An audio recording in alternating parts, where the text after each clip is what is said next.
Thank you all for joining us tonight. I'm Mariette de Bretagne. I am Their Highness's Chief of Staff, and I will be moderating for us this evening. Just so you all know, I'm going to start by turning it over to Their Highnesses. They will share their planned information. We will pause at a few key points to allow people to answer questions. So please hold your questions until we get to those points. We're projecting this to be about an hour, so please, when you do have questions, when you do have comments, try to keep them brief. But without further ado, I am going to turn it over to Their Highnesses, Indrakshi and Ryou. Hi, everybody. Thank you so much for joining us tonight for our part two virtual part of our So You Want to Fight and Crown mini panel. Okay, so we're just going to go through a couple of things that we think would be important for people to know, especially if this is their first time considering fighting in a crown tournament. So leading up to crown tournament, things that you need to think about to get ready for the day of crown. You want to make sure that your membership is current and that it will be current throughout your reign. Make sure you have your authorization card on you, at least your number, a virtual, the actual thing. Have your auth card ready to go for the day of. The MOLs will thank you for it. We are a kingdom that transverses 2 countries. Having a passport is a great idea. You want to make sure you have that in enough at time so that if you don't have your passport, apply for it now so that you can get it with enough time to spare so that you can do all the cool things north of the border. On the day of, you're going to need a shield tree. Shield tree is going to be your device. It's going to be used on the lists so that you can see who your opponents are and everybody who's watching will know who's paired up with who. So those are things for the day of. You want to make sure you have things you need to do also before you enter Crown Tournament. Make sure you've read Kingdom Law and you're familiar with Kingdom Law and Corpora. And start flushing out your reign staff. It is never too early to think about reign staff. Having a good reign staff really is the core backbone of your reign. It is crucial. Make sure you have people that you're going to work well with. And at the very least, know who your chief of staff is going to be. They are going to be integral to having a smooth sailing reign. We love our chief of staff so much, we brought her back twice. So make sure you have a good idea on that. Talk to that person, make sure they're on board for this awesome wild ride that you're about to take part on. Okay, so hang on. Yes, sorry, my cat has been very chatty, so he might chirp in every now and then. Hey, buddy, shh. All right. And now the other cat is okay. All right. So that's all stuff leading up to crown. And with that noted, right, you know, those are the things that you want to know leading up to crown. You touch on Kingdom Law. So you want to make sure with your auth card also that you have all the requisite forms, which will come into when we get to the day of. You want me to speak on that now? Well, okay, you got it. You have format. All right. I'll kick you over. Sure. Okay. So the day of crown. So this is what crown and not just sorry. Just in case any of you that are on the call haven't been present at a crown tournament, this is what you can expect the day of. Make sure you get there early, have all your stuff ready to go. You're going to check in with the MOLs. You're going to sign, check into the event. We are all going to be lined up for a procession that's going to be done by order of precedence. Traditionally, and in our case, it's going to be highest OP to lowest OP. You're going to get announced. You're going to walk in, process in, step up to the thrones, address the king and queen. We're going to say some inspirational words, and then, the next person is going to get called up. So it's going to go in that order. Crown is a beautiful pageantry, so pomp is encouraged. Bring pretty clothes. Make sure, you have your stuff with you, look cool. Bring banners if you can. I mean, stuff like that. Just, it helps to add to the flavor of the day, and we want everybody who's going to be participating to have the fullest fun, pomp and circumstance experience that, you can have. And when you write your letters of intent, make sure you include the pronunciation of your name. Our heralds will thank you, especially people who decided, like us, to choose non-European names. It is always very good. And then, yeah, after that, after everything is announced, they'll read the rules of the list, and then I'm going to kick it over to Ryu for the format. Yeah. So one of the traditions of the Eastern Crown tournament is, we are a war kingdom and one that celebrates depth. When we discussed what we would be doing with the board of directors, it was important that we maintain the overall integrity of what it was to have an Eastern Crown. So the format is the same style that we use when we have heavy weapons. So this is truly Crown tournament, and that the only thing that changes are the weapons style that we're using. We're using rapiers instead of armored combat, but the forms will be similar and the format is similar. So we'll have a Sweet 16 to seed, or we'll have a round robin to seed the Sweet 16. What those buckets will look like will be determined by how many entrants we have. So it's either going to be if we have 8 buckets, it's going to be the top 2 from each. If we have 4 buckets, it's going to be the top 4 from each. And that will determine our Sweet 16. Sweet 16 will go to a traditional double elimination tournament. Once we get to the double elimination, it'll become the quarters. The quarters will be best 2 out of 3. That with the losses retained if you were someone who fought your way out of the losers list. So that means you'll have to win 2 and your opponent will only have to win 1. If all of you are undefeated going into it, you're completely on equal footing. And when we get to the finals will be a rotation of forms. Because we are a war kingdom, and because we are have the privilege of hosting this to showcase all of our abilities, I would like to use all of the forms that are available to us for this tournament, which includes Great Weapon. The first form will be determined for you. The loser of the first round will then get a pick and go back and forth. If it goes to the final round, which of the best of 7, it'll be bring your best. Cool. All right. For those of you that were lucky enough to come to K&Q Rapier Champs, which was a great event, it'll look kind of similar to that. Same type of format.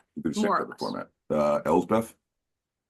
So I was going to say, this is also a good point to pause and have any questions about the day of. But Elsbeth, yes, as our Kingdom MOL, please chime in now.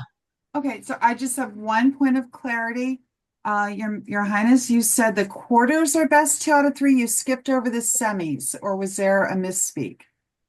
When we get to the quarter, we're at the final 4, right? Mm-hmm. No, quarters are the final 8. Semis are. All right, then yeah. So no, I'm at the semis then. But thank you for the clarification, Elsbeth. I didn't know if you were doing something a little different. I always mix those 2 up because it's 4. I know, and it's really easy. Is this a good time to review a few bits about the tournament, or do you want me to hold on that? No, well, so this might be actually a good point because we've covered all the things expected of the folks entering Crown the day of. So this might be a good point to ask if there are any initial questions from the audience, and then we can pivot to MOL specific concerns. Yeah, I'm going to throw in 2 really quick clarifications. There will be no cut and thrust. That is specifically was disallowed for our experiment. There will be no spear. That was also disallowed for our experiment. And light rapier is not a thing. We're not doing that either. Baron Larry. Your Highnesses, if someone makes it to the finals and they don't have authorization in a particular weapons form, will it be considered a loss? Or will they be able to fight a mixed matched weapons form, say singles versus someone who has cloak? So I would have to issue it as a loss because that is the format of the tournament. And if I hold people to different standards, that technically qualifies as a variance. And those have to be submitted in advance. Thank you. Yeah. We have a question in chat. What qualifies as great weapon? It's the standard format for the greatsword. So a handle of a certain length, a blade of a certain length, nothing more than 60 inches total. Okay, and then we have a question also to clarify, the fights in the Sweet 16 to the Final Four are one and done. Yep. Oh, Okay. the Sweet 16 is double then. Oh yeah, I'm sorry. The Sweet 16 is double elimination. No, the Sweet 16 is double elimination, as in you get 2 losses and then you're out. There's only 1 round per combatant. Yes. Okay. Any other questions about the day of? Kara, go ahead. Hi. Just for the finals, you said all forms available except spear, cut thrust. And these are matched, correct? They're all matched. Yeah. And then for that, for rigid, does it have to be matched like buckler or stick buckler? So what I would ask is that the person who's selecting the form state the thing that they want, right? So if you are picking, if it's your turn to pick and you say like, I want to use sword and cane, then the form is sword and cane. Similarly to when we're in heavy list, we have a clarification between a shield and a buckler. Even though they're technically the same authorization, where we're like, I would like sword and buckler, then they have to match bucklers. Okay, thank you. We also have a question about double kills in the chat. No, double kills are refought. I don't care if it happens 7 times. Hopefully it won't. Any other questions before we move on to MOL stuff? I thought I saw Aziza's hand go up, or did I answer it for you already? No, I was actually, it may not matter too much, but when people are fighting for each other, whose order of precedence they take? Highest always. So yeah, we're always at the highest. And you know, one of the things that I love about the procession in the order of precedence that is unique to our kingdom is that we have kingdom offices and special rules around landed barons, for example. So the last tournament that we ran, we held in IDD in Canada, and their baron was fighting, which put that couple as the front of the line. So we're doing something similar here. You know, if we have someone who holds a kingdom office, that automatically puts them close to the front of the line. That's a good question from Rodrigo. Are we allowed to do reduced armor for this, or does that count as a variance? I would have to put that to Effingham. Effingham, are we allowed to use reduced armor? Not allowed. Okay. Not allowed with this one. Yeah, because that's a kingdom experiment. It's 2 experiments. Got it. Yeah. So the board of directors, they want us to only be running one variance, one experiment at a experiment. time, because all variances again have to be submitted preemptively, etc. The Martini rule. Yeah. So, you know, like going forward, just as a clarification of this, there are many things that have happened historically in the past with crown tournaments where we were allowed to like wave our hand.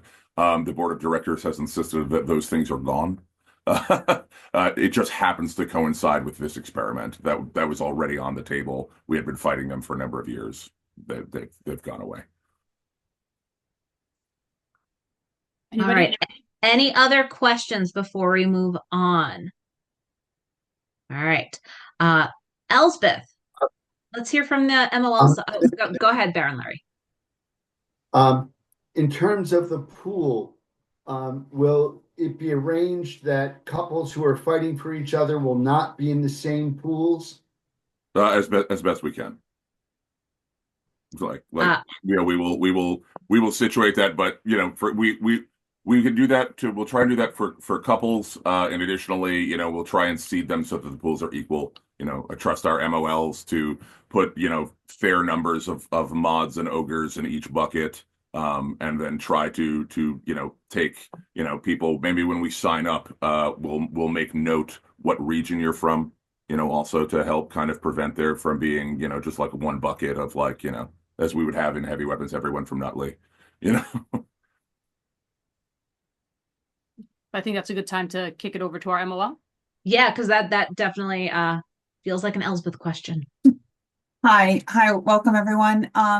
Just to backtrack slightly, when you register with your letters of intent, I have access to that list where we check everyone's authorizations in advance. So day of, you don't have to worry about your card. You're just checking in with us. If there's any questions, I'm going to get a hold of you ahead of time.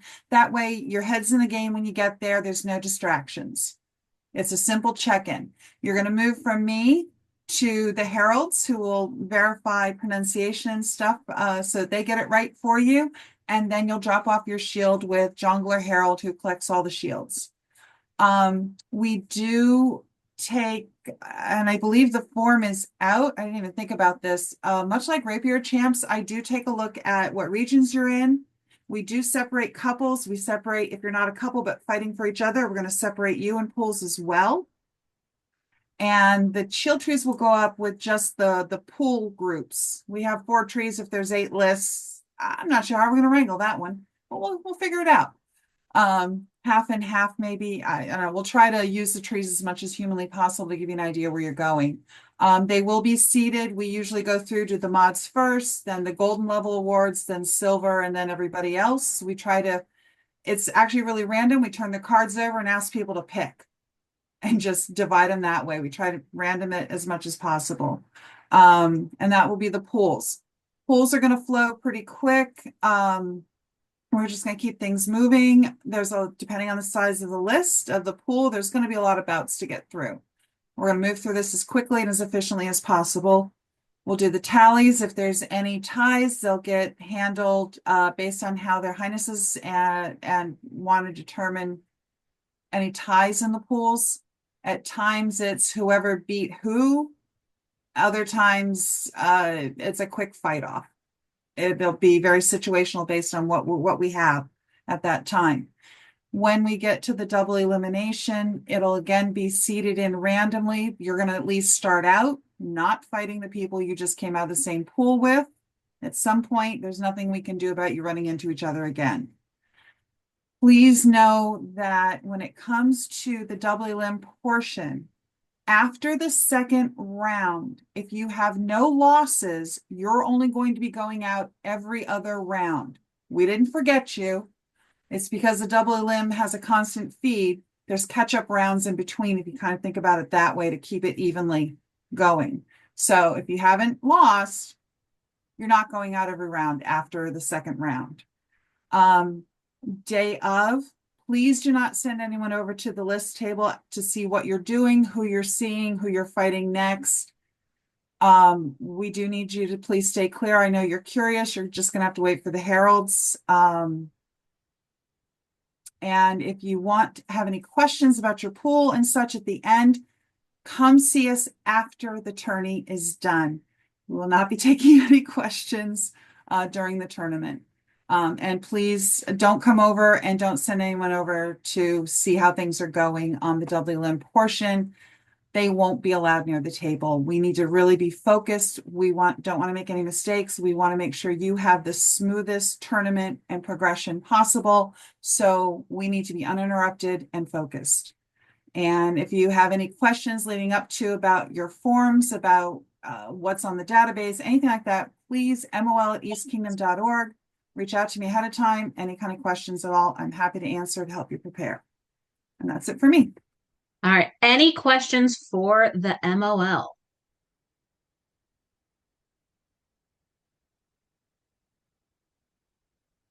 Going once, going twice. All right. Your Highness is what's next on your list. No. There is not. Hang on a second. Oh, there's a whole group of people. Is that Hart Charndale? Hi, Hart Charndale. Yes, it is. Hi. It's Buckland Cross, actually. Oh, sorry. It says Hart Charndale Seneschal. Yeah, it's my account. That's his fault. Uh, Elspeth, how late are you taking new forms or registrations leading up to this? That's actually a very good question. Why, thank you.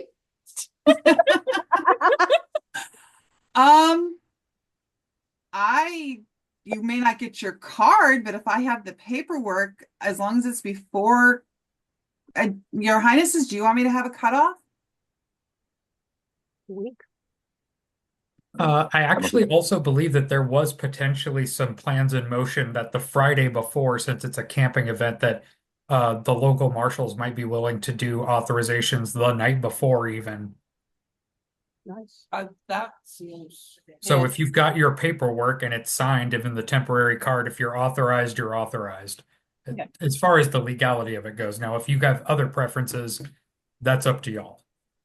More I keep forgetting to submit paperwork and I want to make sure I can actually get it and be in the database before this gets rocking and rolling. I mean, I'll hop on it, but just checking in. So here's the thing. If I have it in advance, I'll have it. I will do an update the weekend before. There will be an official database update the weekend before. However, if you do anything, and I'm fine with even including the night before, I will not be on site. I need a good night's sleep, so I'm staying at a hotel.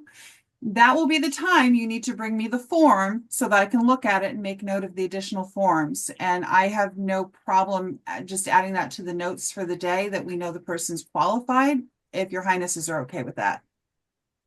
I mean, especially considering where, it is a rotating weapons forms final. I would personally like to give everybody ample opportunity to get those last minute auths. If they hadn't had a chance to get it up until that point, I would encourage Friday night authorizations if that's a thing that we can make happen. I think that'd be great. Yeah, and I'm fine with that. Like if it's not on the database, it's not the end of the world. I'm going to check it when I get the letters of intent list. You can certainly verify ahead of time if it's currently active, but if you're going to add weapons forms the week before or the night before, please bring that form with you when you come check in with me. Aye. All right. Thank you, Buckland Cross, Hartshorndale fencing practice. Final call for MOL questions before we pivot to our Herald.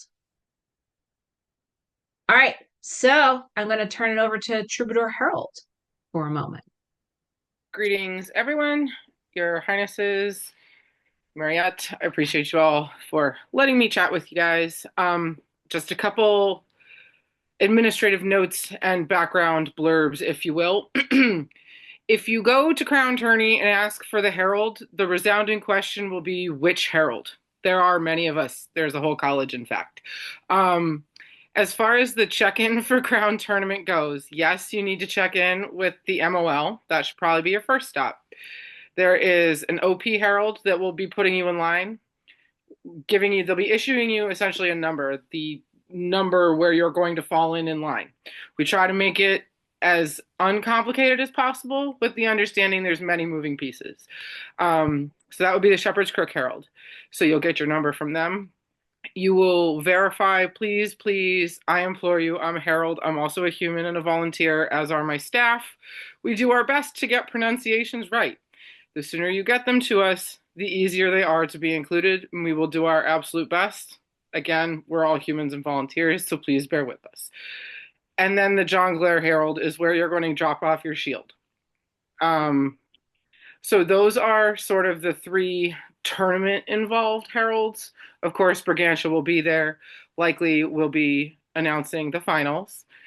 And then for sort of the more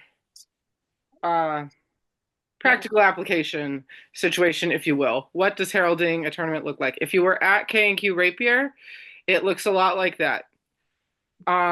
Every combatant will have full honors at least once.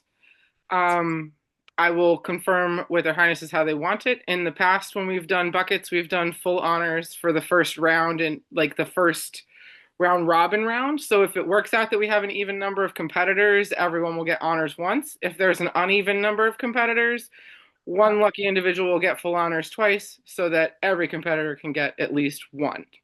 What does that look like, you may ask? Full honors, there are 4 different sections. You will be called into the list. Combatant X fighting for the honor of Consort X versus Combatant Y fighting for the honor of Consort Y. We will then ask you to give honors to the crown, to the one that inspires you, to the populace assembled, and to your most worthy competitor. You don't have to worry about remembering any of that. we will do that for you. And then once we get through that, we will tell you to pray heed the marshal. We're likely going to be standing either at the edge of the list or a couple of steps in, and you will see us bunny rabbit back out of the list because we don't want to get hit. So as far as the tournament heralding and the lauding goes, there's that. I have tried to make that as clear or at least as linear as possible in my description. Do please feel free to correct us with your titles or like your preferred titles or the pronunciation of your name as you see fit.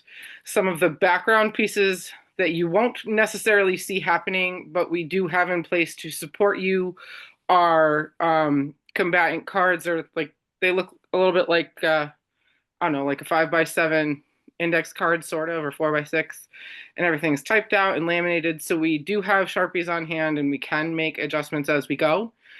I, with their Highness's blessing, have asked Mariette and she agreed to put in the pronunciation guide kind of as a phonetic in the form. We don't have that for a lot of fencers, admittedly. So if you could include that, we would like the Troubadour Herald's office and the Shepherd's Crook Herald's office would like to start a fencing name pronunciation database as well. So that will help us, and we update that as we have the opportunity to. We would like to make sure that you guys get the same support. I will say that we were able to sneak in a question about that. So for those of you who have already filled out your letters of intent, you will have seen that question. Please do actually provide that information. Don't just skip it.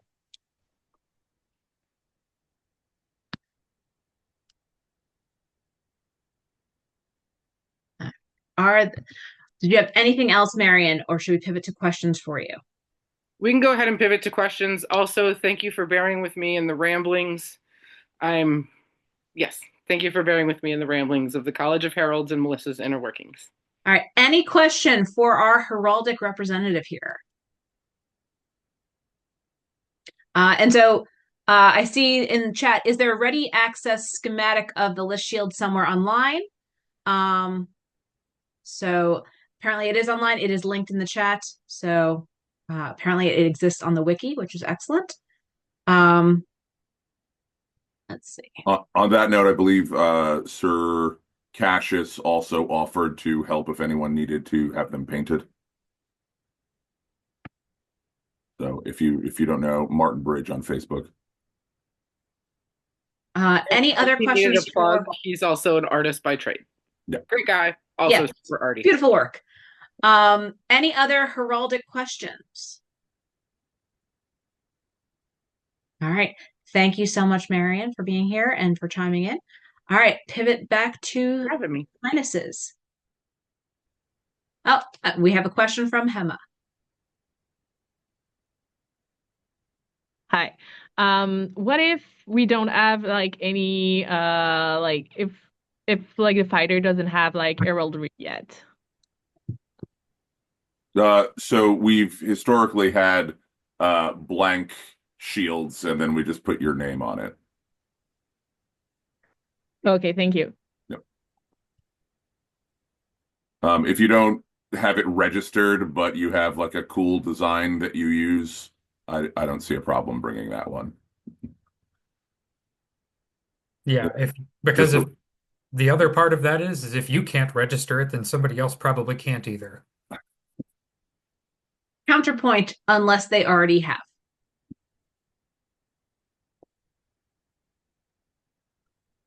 Anything else? All right. Your Highnesses are pivoting back to you guys now.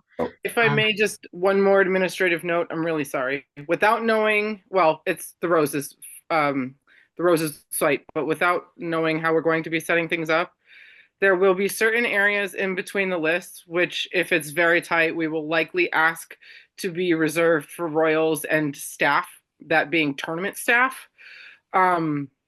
We understand and appreciate that you all want to see what's going on. We do too. But we also want to make sure, especially with all of the eyes on us, that we are doing everything we can and working the well-oiled machine sort of as is, has been developed. So if you don't know me and you haven't interacted with me When I mess up, it's usually loud front and center. So again, please bear with me on that. But there will likely be announcements and reminders throughout the day, just as an administrative note. All right, so that is all day of stuff. I'm going to again pivot back to their highnesses. Let's talk about what happens after. Well, so after the tournament is over, this is for the day, have court garb, because once the fighting is over, I presume most, if not everyone who fought or was a consort will be participating in court to welcome our new heirs. And then, you can do the next part. Okay, so we've covered all of the lead up, we've covered the day of. So the part that we want to talk about next is kind of a rundown to set expectations of what a reign might look like and things that you should consider before. Yeah, you just mentioned the court card. You get dragged away. Oh, well, yeah. Yeah. All right. Anyway, pointing out my note in here. After the tournament ends, just a heads up to whoever wins, things move really fast after that. It's kind of going to make your head spin.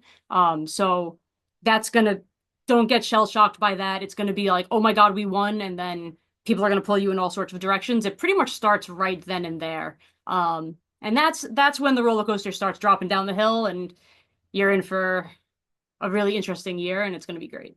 But it does move really fast. So just a heads up about that. Okay, so reigning. Hang on now, my mouth is drawing some. There it is. Okay. So things to consider prior to deciding to compete in Crown. And this is something that was pointed out at our last meeting. This is something that we probably should be telling to everybody. So hopefully this will be maybe the first of many of these types of panels. But this is the first one that I had control over, so we're doing it now. Things that you need to consider. It's all well and good, like, yay, I won a tournament. Winning that tournament, though, is going to be a year-long commitment in your life. And there's a couple of things that you need to take into account before you decide if this is something you really want to do. First thing is the time commitment. Reigning, even just being prince and princess, is a ton of work and a ton of time. I'm talking, once you step up, you're probably going to be expected to be at probably on average like 2 events a month. You're going to be having meetings and more meetings, phone calls, answering emails, fielding questions, stuff like that. So make sure that that's something that you're able to commit a year for. Everybody has different work schedules. Like myself personally, I had to take into account that I have a job that doesn't have 9 to 5 hours. So I had to put things into place to make sure that I would have weekends available again for once we decided to do this. If you have children, if your partner plays in the SCA, work out childcare ahead of time, talk to your partner, make sure you have all of those things and align expectations with the people in your life that love you and care about you, that you are going to have a very big time commitment for a year. Make sure you get all those ducks in a row before you fight in Crown. Another thing, reigns can be really expensive. Even if you don't go as all decked to the nines as we did our first reign and do a whole bunch of crazy extravagant stuff like donate crowns to the kingdom, they're still expensive. Even with a fundraiser, it's still expensive. So make sure that your finances are in order. We don't want anybody to break the bank to try to do a reign. So just make sure you have your finances and stuff like that in your mind before you decide to enter the Crown tournament. You're looking realistically at 5 figures minimum. So even with the fundraiser, even if you have a very successful one, you're going to be looking at a good amount of money out of pocket, at least up front. We have certain things that are like travel funds and rain funds that we can talk about. And, of course, the fundraiser that we're all grateful for Elspeth running for us for each reign, but it can still be a lot of cost up front, especially if you live in a far side of the kingdom. But gas and tolls alone will enter the thousands. Hotels will enter the thousands. The total cost of our first reign was $27,000. I don't expect, and that's not even the most expensive of reigns. But so I don't expect everyone to have that level, but expect 10 to 15. Just as a bare minimum, like with the way that the economy is. Right. And that being said, I mean, part of the reason, something that jumped our cost up so high was we decided to fly up to the far reaches of the kingdom to go visit the fine folks up in Nova Scotia. I mean, that alone was a round trip plane ticket for 2 people, 3 nights in a hotel, stuff like that. If you need to get a rental car, those hidden costs add up real quick. That was over $3,000. That one trip. Yeah, I think I was over three. It was 4 and change. It was 4 and change. Yeah, the plane tickets alone were $3,000. So and there's the demand that that is placed from a like an expectation standpoint. Or that the things that you have to do in order to have a valid reign. And there are the things that the kingdom culture expects of you. And so you would be looking at the 2 to 3 events per month, and historically trying to hit every corner of the kingdom. So, every region at least once, if not twice, if you can. Elspeth? I just want to note, because a lot of people are not familiar with this. One of the biggest reasons for a fundraiser and why it's so much out of pocket, there are a number of things the SCA, the kingdom, is not allowed to pay for because we're a not-for-profit group. Mm-hmm. So anything that does not benefit everybody, like the clothing, the travel, well, you get travel reimbursement, but clothing, but boarding pets. If you have pets and need to board them, that's an added cost. When it comes to things like the state dinner that are restricted guest lists, anything like that, any personal gifts, that has to come not out of kingdom money, not out of SCA money. Right. And our executives, they'll go over with you how to file for reimbursements. I think somebody just mentioned in chat, I saw it really briefly. TMR does have a separate travel fund, which is awesome. But just basically a lot of this will also be like money up front, get reimbursed later. So don't go into this assuming you're going to be able to get everything reimbursed, especially not in like a quick manner or timely manner. Like, it's just things we want to make sure people are thinking of and aware of before they end up in the hot seat. And also, as Ryou said, our kingdom's huge. We go from all the way down to Delaware, out to central Pennsylvania, all the way up to Nova Scotia. So it's a pretty big amount of land. That's going to take a toll on cars and travel and time and stuff like that. So just keep that in the back of your head as you're planning and getting ready for an upcoming reign. And Mercator maps absolutely confuse for you what the actual size of North America is. So to put that in perspective, the state in the Union that is the closest to the continent of Africa is Maine. That's how far up the coast Maine is out into the Atlantic Ocean. So our kingdom is something like 1,100 miles north to south, but it's like 1,400 miles east to west. Okay. So, we went over. Okay. Yeah, I'm going to circle back to that one. Okay.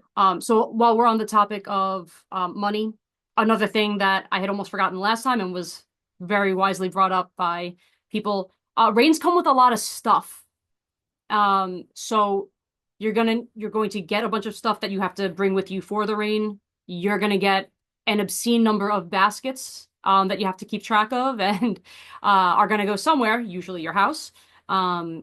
Gets baskets that you're getting as gifts, gift baskets that you're sending out to other people. The thrones, the regalia, like everything. It's a lot of stuff, and especially if you have any set dressing. So just make sure that you keep in mind storage for stuff like that.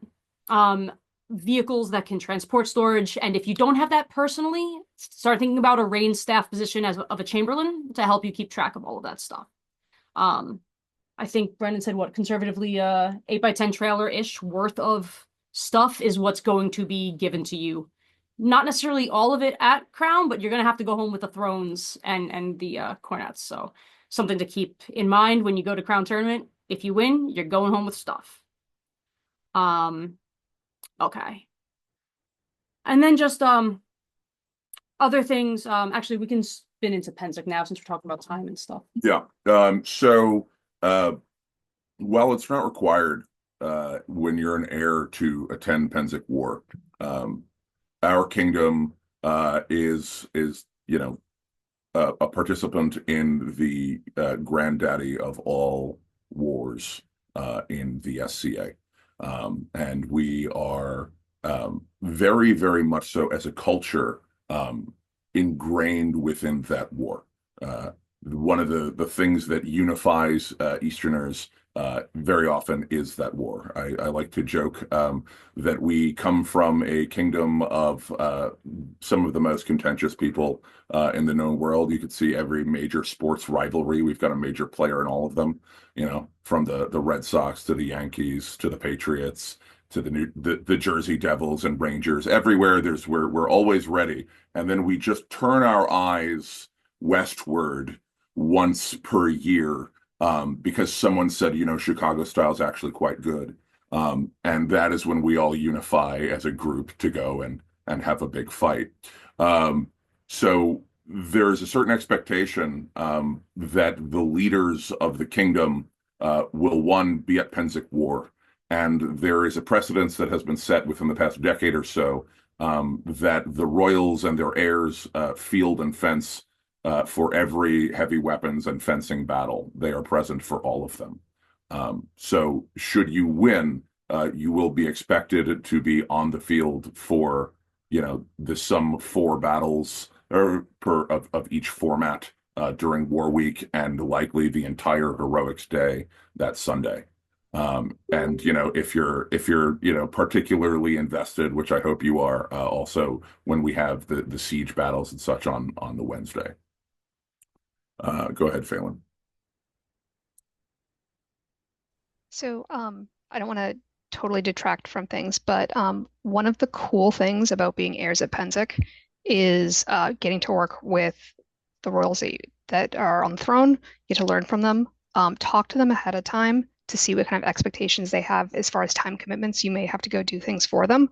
But the other, I think, best thing about Penzic is you are going to have an opportunity to meet folks who are also their heirs, who are going to be reigning when you are. It's the time to get to meet people. If you travel to other foreign wars, they might come visit you. You get to set up the friendships early on, the fun rivalries early on. One of the cool things that Matthias and I did during Penzic, we set up an ice cream social while the parents were at state dinner. We had ice cream, so it was very chill. It was very family friendly, just a very informal thing to get to know people. So take the time, get to know people who will be your cousins when you step up. It is entirely worth it. Yeah, thank you. That. But yeah, so look, and also everybody wants to have the cool war story of, oh, I got to run in and fight alongside of the king, the queen, the prince, the princess, the consort, everybody. Like, they want to have that cool story, it's stuff like that. I still have people come up and telling me like, oh, I remember when we got to go into the battle that the year you were reigning. And it's fun, it's cool. And even being there, if you can't be on the field to fight, water bear, be there to be inspirational, be there to talk people up and make sure everyone's having a good time. The way I like to look at reigning is you're kind of in, if any of most of us are gamers in some sense. I look at reigning as you're an NPC for a year, and your job is now to help everybody else have fun and realize the dream and be part of that cool story for them. So be available, be around, and make that dream a reality for people. It'll be super worth it, and you'll be really, really happy that you took the time to do it. Which was gonna lead me to my next thing. When you're reigning, you're expected to engage with all activities. Look, I never picked up a thrown weapon until I was at Throne Champs, and it was so much fun, and I'm really, really happy that we did it. And I got to be there part of a community in the society that I never really got a chance to, just because of time, never really got a chance to engage with. So stuff like that is really, really fun and really cool, and you get to experience the entire society and all of the incredible people that we have in it. So make sure that that's something that's on your radar too. I know most of us have our like, this is my thing that I do and spend most of my time doing. But there's a whole awesome wide society of really cool things that people do. So when you're raining, make sure you engage with all of it. Again, you'll be really, really happy that you did. It's definitely worth your time. And then I think that pretty much covers everything. The only other thing, oh, wait, sorry, two more things, possibly the most important thing. So one more thing before I lead into my last point. Start going to courts if you haven't been going to courts, and just get familiar with the process of what it looks like, how orders are called in, how people are called up, the way people engage. You are going to get an entire 6 months of sitting next to the two of us to watch and start getting familiar with that, but it's a good thing to start doing just to keep in the back of your mind. Uh, yes, exactly. Court never heard of it, is what Thomas just said. But yeah, it's a great thing to just get familiar with so that you're not so shell-shocked when you're the one leading it. Okay, which brings me to my last point, which is maybe I'm not going to try to end it on a downer, but I just want to set realistic expectations. Raining can be incredibly, incredibly stressful. It will be the most rewarding year of your life, but it will be one of the hardest years of your life. So just want to just make sure that everybody is aware of that. There's kind of every rain is going to be different, and every rain is going to have its unique challenges. But just make sure that you're in a good mental place. I'm a big fan of therapy. I think therapy is great. Have a support system, have friends you can talk to, have a therapist. Make sure that your close friends and family members outside of the SEA understand what you're about to be embarking on. We want to make sure that you're taking care of yourself so that you can take care of others. So I would be remiss if I didn't mention that. There's no way to really prepare for it. Sometimes when you're raining, you are going to be put in a position where you have to choose between two really bad choices. And there's like no good way around that. You just kind of have to do it. And stuff like that can be really heartbreaking. But that being said, I don't want to scare anybody away with that. It's just the reality of the rain. So talk to other people that you know that have done it. Ask them about their rain experience. Get an idea of the good, the bad, and everything in between, just so that you're fully prepared and ready for stepping up and being able to take this really cool wild ride with us in the kingdom. So yeah, I think I want to pull up this question that's very related to what you just said, Your Highness. We have a question. In your experience, what was the hardest mental load as sovereign? Ooh, so I had a lot of them, but so one of the things that you have to keep in mind is that there is an in-game and an out-of-game. And so you have your GM NPC that you are driving the plot forward as the de facto leaders of the kingdom. You have the things that are holding you to certain standards that are entirely outside your field of control. So during our reign, we were still navigating COVID policy. So I had to deal with state, local, federal, and international policy for what was required. And I had, people will sometimes when they feel powerless in a situation, look to someone to be able to lash out at, and they'll say some things that are not particularly fair or kind. And that can often be, what they perceive to be the power in the land. I was told that I had to lift the COVID policy because the nation of Canada said you may not enforce the COVID policies of the United States on our citizens. And that had to have it start at a specific date. That date was October 1st. we made the announcement because it was either going to have to be my last day on the job or Mohammed and Kortika's first day on the job. The response to that was people telling me that I was responsible for future deaths. So that was pretty significant. There are going to be times where people will also the plausibility of people who are not particularly well lodging threats against you. Both of these are plausibilities. We get through it. There are ways to handle those particular things. The best way that I can really describe the situation is that every event is like Christmas morning, if you're familiar with it. The problem is that you have 7 children and 6 gifts. So expect that, there is always going to be, you are going to be responsible for the majority of the happiness of the kingdom, which is great. But your focus is typically going to be on the one person that you perceive to have let down. And in hindsight, you'll realize you did good. But in that moment, it's always hard to look at someone who is crestfallen, right, and feel what they're feeling, right, and then not be able to immediately let that go. Any other general questions? I also want to leave a little bit of space as we run out of time. We have a number of our fantastic royal peers in the room with us. Any additional advice you would give to people contemplating entering Crown Tournament for the first time?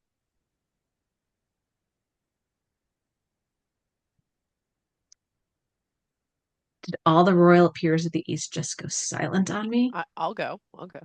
There we are. Get your mental health in order. Get your mental house in order. Get your physical house in order as best you can. Have a therapist. Have the brain chemicals. If your brain does not make them, it is store-bought is perfectly okay. But trying to explain to a therapist how you just won Crown Tournament and you're now going to call yourself princess on the weekends, it's not something you want to start with. You want to have them be given a little ramp up to that one. But it is some of the most absolutely joyful times that you will have, and there will be some stressful times. And someone pointed out the bot is going to have us under a microscope. This is nothing the East Kingdom cannot handle.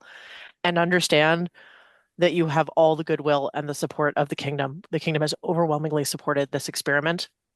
It's going to be great. Thank you. Phelan, what do you got for us? So my biggest piece of advice is if you have a child or someone you are a caretaker to or primary point of care, talk to them like a person. My daughter was almost 5 when we won, and there were ups and they were great and there were downs, and mommy, why do you keep leaving? Don't you love me anymore? Was probably the most heartbreaking thing. But then the next week she's like, Mommy, I'm a princess and I have to go with you. So, I mean, there are the highest highs, there are the lowest lows, and it's just making sure that when this is all done, you are still a parent. When you step down, you're still going to be a parent and your kids are going to remember that. So just make sure that you take the time, talk to them and be engaged. And you too might have your child being like, Mommy, I want to be queen after you, and explain that whole process. So. Thank you, Phelan. Ozzer. Hello. So I just wanted to point in one of the positive things that can come from rain. And basically, this is an amazing opportunity for you to get to experience a side of the SCA that you never had before. And I'm not even talking about the raining side. If you want to focus on the arts and sciences community and you have had an opportunity to before, they will be so welcoming and open to you as an heir and as a royal. And the communities are all super welcoming when you're not that, right? But when you are that, it's a unique experience, right? Getting to go do thrown weapons, archery, all of the things in the SCA that people have a focus on and that they love. They will be so willing to invite you in and participate for that while you're reigning and while you're there. And I would say, please try to take advantage of that, because it's some of the greatest experiences that I got to have while reigning was reaching out into other things. So just wanted to put that up there too. Thanks, Ozzer. I actually also want to take a second because we have a late addition to our meeting. We have our event steward for Crown Tournament. So Duchess Avelina, just wave hi if there's anything that anyone should know. I just wanted to fire up the mic to see if it would bring me forward. So, hi everyone. So Duchess Avelina is coordinating the event. So if you have event-specific questions, her contact information is obviously on the event page, but you can reach out to her and her team. They're going to put something amazing together. I am certain. All right. So there is a question in the chat. When borrowing weapons or other things, i.e. cloaks or bucklers, is that a matter to be decided between you and whomever you are borrowing things from or something else? I was trying to respond to that one in chat, but like legally, as long as you're authorized in the weapons form, that's between you and the equipment owner you're borrowing it from. Yeah, I agree with that. If can I talk about? I know that I'm one of the local marshals in charge of practice, and I know that both the Shire of Anglesper and Concordia were planning on bringing some of their loaner gear just to have extra stuff. So there will be cloaks, which is something that I know that people very often don't have, and there will be some additional stuff for people to borrow. So at least for this loaner gear until that runs out, as long as you let me know, that's good. Blue. Thank you so much. Any other questions, comments, thoughts, feelings, emotions that we want to share in this forum while we're recording?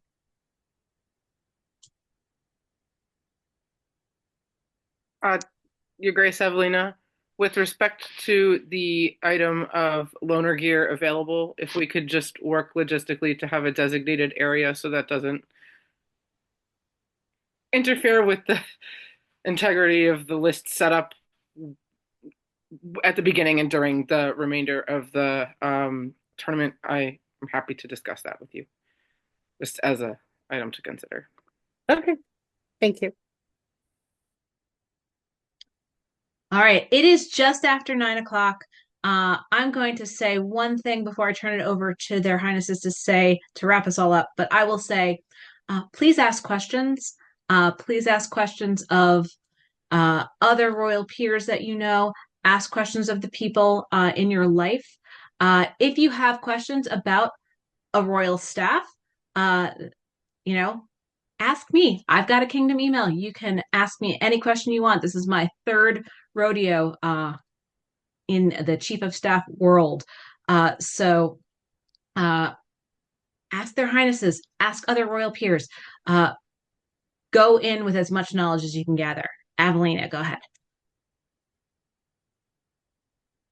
You are muted. I know. I was like, where's that button?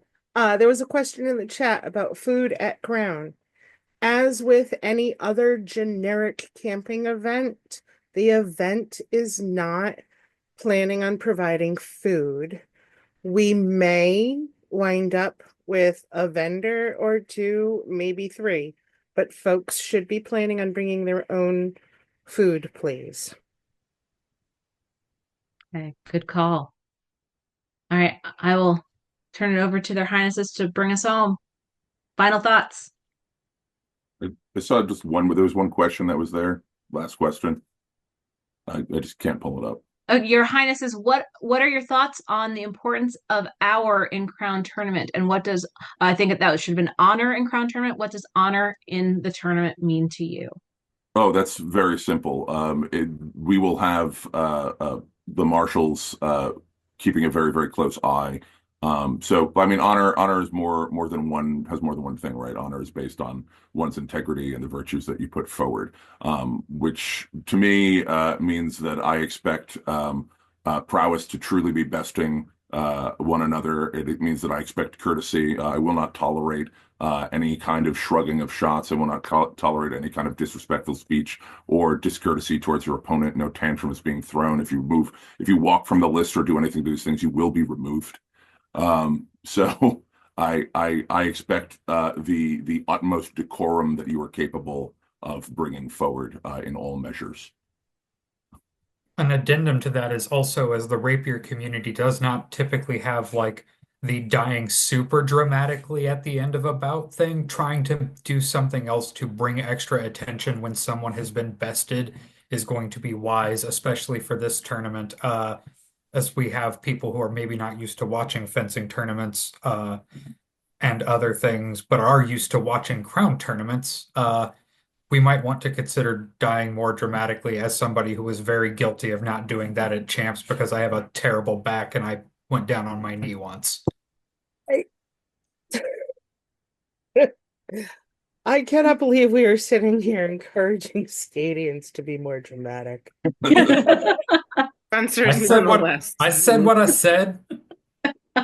Well, I mean, like it adds to the pomp of the day, right? Like it adds to everything, like looking cool and feeling really, epic and dramatic when you see one guy, do a quick salute and like, kind of take the knee or pretend to fall over. Like it helps people who are watching get that clear and decisive wow moment of knowing who won. We have an award for this tournament that is for the person who has basically the best comportment of the day.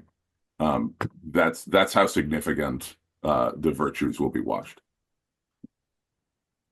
Miriam? Yes, thank you. One thing I didn't mention about the bouts and the sort of tail end of each bout that the herald plays. When you're in the list having the bout, the herald will confirm with the marshal who the victor was and make the announcement. It's not that we don't trust any of you. It's mostly just to keep a single point of contact and unified contact throughout the day. But that is also a thing that we will do. So the herald at the end of the bout will step in, put up their little white shouty stick of goodness, and let the folks around them that can hear know who won the bout. Thank you.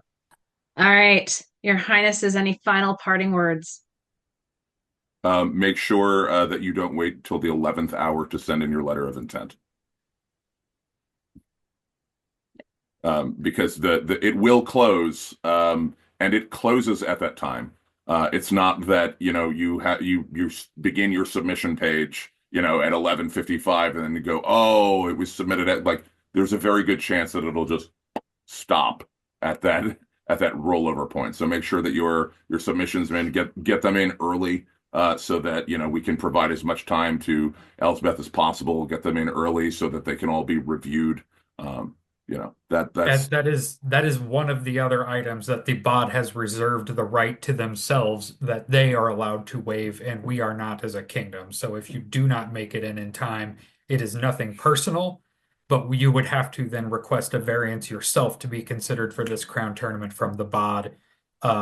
To be added after the fact, and frankly, that's probably not very likely to happen.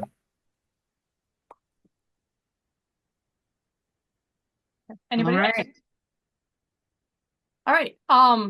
Just want to thank you so much for hopping on this call with us and taking an hour out of your evening to listen to me be awkward on Zoom. But we're really excited for this tournament coming up. I know it's going to be an absolutely incredible day. We're all going to have a blast and remember it forever. And talk to people. And if you have any questions, shoot them my way. But fair warning, my emails get bogged down and I have ADHD. So ping me more than once if you have a burning question for me. And if you need to ping her more than once, consider CCing me if it's not confidential. Yes, always. Always, please, if you ever need to get in touch with me, make sure Mariette is aware because she is my ADHD wrangler. But we're really looking forward to this, and thank you so much for hopping on this call. We're looking forward to seeing what the future holds, and have a great night, everyone. Thank you.